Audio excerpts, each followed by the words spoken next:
ભાવનગરના કુંભારવાડા વિસ્તારમાં રહેતા ભરતભાઈ રાઠોડ સાયકલિંગ કરવાના શોખીન વ્યક્તિ છે। ત્યારે ભરતભાઈ સાયકલ યાત્રાએ ભાવનગરથી અયોધ્યા ભોપાલ સુધી રવાના થયા હતા। ભરતભાઈ અગાઉ પણ 3 વખત ભાવનગરથી દિલ્હી સુધી સાયકલ રેલીમાં ભાગ લીધેલો છે।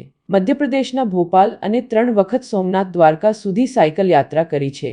ગયા વર્ષે તેઓ ભાવનગરથી હરિદ્વાર સાયકલિંગ કરીને આવ્યા છે। ત્યારે હાલમાં ભાવનગરથી અયોધ્યા ત્યાંથી ઉજ્જૈન થઈ પરત આવવાની યાત્રા 40 દિવસની યાત્રાએ નીકળ્યા છે।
હું કુંભારવાડા માઢિયા રોડ ભાવનગરમાંથી નીકળું છું અત્યારે સાયકલિસ્ટ।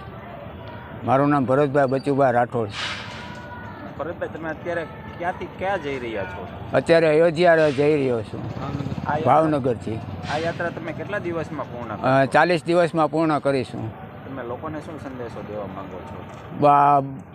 જે માણસ આડા વ્યસનથી મુક્ત થાય અને આ રસ્તે વધારે હાલે।